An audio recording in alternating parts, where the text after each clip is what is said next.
Countless people have gone missing each year. Some have left ample clues for people to trace it back and try to figure out what really happened. But some just vanished into thin air.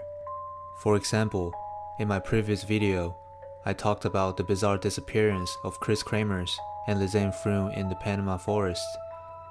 There were a lot of evidence which led me to believe that the girls were kidnapped and murdered by someone else. But there is also a case like the disappearance of Lars Mittank, where he just disappeared from the face of the earth. Hello everyone, that's Investigate here. Today, we are talking about another disappearance, where a woman got into a car accident after work and then disappeared. Many years had passed. The girl still remained missing, and people had no clues on where she could possibly be. The case we are going over today is the disappearance of Brianna Maitland. Brianna Maitland was born in 1986 in Burlington, Vermont, and she lived with her parents and her brother. On October 8, 2003, it was Brianna's 17th birthday. She is this beautiful young lady with brown hair, and she was very popular among her friends. Brianna told her parents that she wanted to move out and learn how to live on herself and become more independent. Her parents agreed, and Brianna moved to one of her friend's house, which was 15 miles away. Brianna actually dropped out of high school in February 2004 and moved to Sheldon, Vermont. Even though Brianna dropped out of high school, she still wanted to apply for college. To complete her education, Brianna enrolled in a GED program. Most colleges in North America take GED, therefore Brianna was determined to pass the exam. It had been 4 months since Brianna moved out. Brianna and her boyfriend attended a party where she saw one of her classmates, Kiali Lacrosse, who also brought her boyfriend. Brianna and Kiali's boyfriend started to chat, and they were so invested in the conversation where the boyfriend completely ignored Kiali. Kiali was standing on the side, and she felt very upset. She thought Brianna was flirting with her boyfriend. After the party, Brianna was ready to leave, but then Kiali sprinted out of the house and punched Brianna in the face. People were shocked and quickly separated the two of them. This assault resulted in a broken nose and a minor concussion for Brianna, and Brianna's family was furious. They insisted on suing Kiali. We all thought this is the worst that could happen to Brianna, but this was just the beginning of a series of bizarre incidents that would happen to her. On March 19, 2004, Brianna attended the GED examination in the morning, and she passed it. She was so excited to be able to apply to colleges, so she called her mother, Kylie, for the good news. Kylie then took Brianna out for lunch to celebrate this achievement, and they went to a mall to shop afterward. Brianna was working 2 jobs at the time, so she was pretty much financially independent already. She was washing dishes at an inn called the Black Lantern Inn, and she told her mother that she had a shift that night, so she had to leave early. Kylie then dropped her off at her place around 4 p.m. and left. Brianna was living with her best friend, and her friend was visiting her grandma during the weekend, so she wasn't home. Brianna will be alone during the weekend. After Kylie left, Brianna then left to work at the Black Lantern Inn. She was driving a 1985 Oldsmobile sedan. Everything seemed normal. Nothing odd happened during work. After completing her shift at work, Brianna clocked out and left at approximately 11:20 p.m. Her co-workers then asked her if she would like to go on a late-night snack run with them, but Brianna declined the invitation. She told her co-workers she needed to get home and rest before working the next day at her second job. The co-workers saw Brianna leave the inn around 11:30 p.m., and no one knew this would be the very last time they would ever see her again. On the previous night, Brianna was working at the Black Lantern Inn, but she did not show up to work at her second job the next day. Her boss thought she overslept, so he had someone cover her shift, and did not think too much. Early afternoon, a Vermont State Police trooper was dispatched to an abandoned house on Route 118 in Richford. An Oldsmobile sedan was backed into the side of the house. The siding of the home had been breached by the rear end of the car. A piece of plywood that had been covering the window lay on the car's trunk. The house was known locally as the Old Dutchburn House, and it had been there for almost 20 years. Everyone knew about this house. It was located at a turn on Route 118, but it had been desolated for a long time. No one was living there, even though it did not look like a severe car accident. The trooper approached the car to see if there's anyone in it. The car was empty, and on the other side of the car, the trooper found a bottle of water. The car was really messy, filled with different types of daily supplies. The trooper then found out that the car was registered to Kylie Maitland. He thought it wasn't a big deal, so he did not contact Kylie. Instead, he called a towing company and took the vehicle to a local garage. On March 22nd, Brianna's roommate came back home and did not see Brianna. She didn't think too much and thought maybe Brianna was at her parents' place. But the next day, she still didn't see her. And when she called her cell phone, the phone was turned off. Therefore, she couldn't find Brianna. She called Kylie and asked about Brianna, but Kylie told her that the last time she saw Brianna was last Friday, when she dropped her off at her place. After knowing their daughter might be missing, Kylie and Bruce were extremely anxious.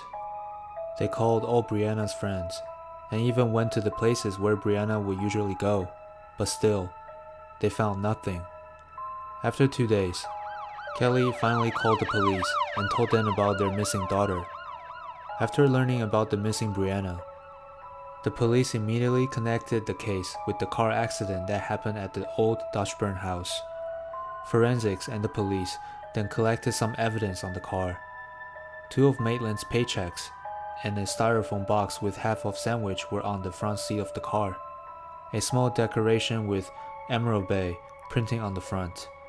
And in the back seat, there were some snacks, a CD player, and an empty beer bottle. However, the police did not find her car key. After the forensics examination, they reported that there were no signs of strangle nor signs of assault in the car, and they were unable to determine what actually happened that night. The police searched the area near the Dutch house, and there were about 500 volunteers who participated in the search. The search went on for 3 days, but unfortunately, they were unable to find any trace of Brianna. The police decided to make the case public, and hoping that possible witnesses can provide some valuable information. Brianna was last seen on March 19th, around 11:20 p.m. Her colleagues saw her left the inn alone after work. One witness stated that when he passed the Old Dutchburn House, around 11:30 p.m., he saw a car parked at the house with its headlight on. Another witness stated that he saw a car parked at the house around 12:30 a.m., but there wasn't anyone in the car. And the last witness, which was Brianna's ex-boyfriend, stated that after attending a gathering in Canada, he was returning home around 4 a.m., and when he passed by the house, he saw a car which was familiar to him. Due to its odd color, he noticed it was Brianna's car right away. He even looked over at the car when he drove by, but he didn't see anyone in it.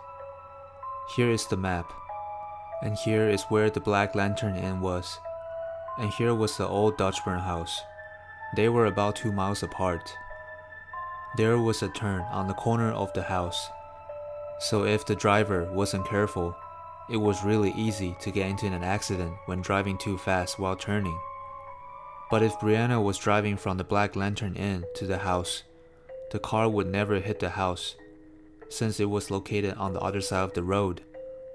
Another thing, it was the back of the car that hit the house, not the front. If Brianna was driving normally, there was no way that the car could hit the house like that, not even coming from the other side. Maybe something happened that night. What if Brianna saw something and was trying to run away from it, and accidentally backed her car into the house? Back in 1986, there were two Dutch brothers that were living on this property, Mike and Harry, hence the name the Dutch House. There were a lot of car accidents around this property because of the sharp turn. The brothers would often help out, but one night, two thieves pretended that they need help and knocked on the door. They forced their way into the house and robbed around $6,000, and the brothers were traumatized by this. Mike and Harry passed away in 1991 and 1999, and the house has been vacant since. Is it possible that Brianna was followed by someone else and was assaulted? Police quickly had a suspect in mind, which was Kelly LaCrosse, the classmate who gave Brianna a broken nose 3 weeks ago. Police interrogated Kelly, but she said she had nothing against Brianna, just that one night where Brianna was way too flirty with her boyfriend. Kelly actually felt really bad for her action against Brianna, but everything was fine between them afterwards. Kelly had an alibi on March 19th and 20th, so she was quickly taken off of the suspects list. The police also investigated the roommate, ex-boyfriend, and the current boyfriend, but all of them had no motives, so were taken off from the list as well. Brianna just disappeared. No one else had ever seen her again.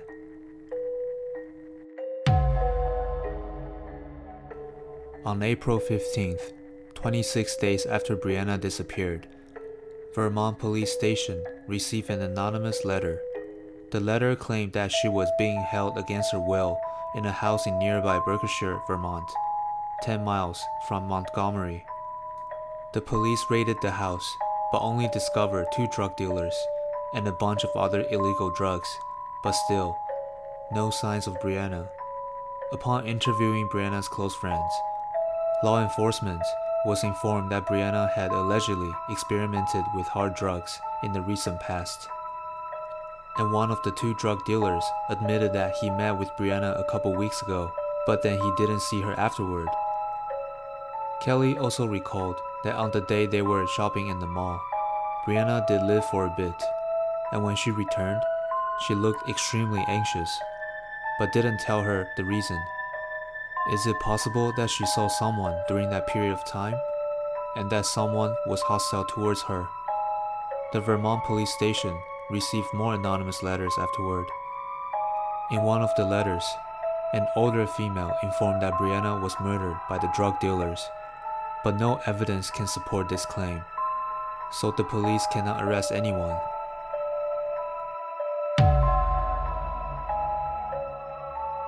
On the evening of February 9th, 2004, after a car crash on Route 112 near Woodsville, New Hampshire, Maura Murray mysteriously disappeared. The location where she disappeared was about 60 miles away from where Brianna disappeared. And 2 girls both disappeared after a car crash, and they were only 1 month apart. Is it possible that these 2 cases were linked? The 2 families got together and tried to help each other out during this tough time, and hoped to find their daughters.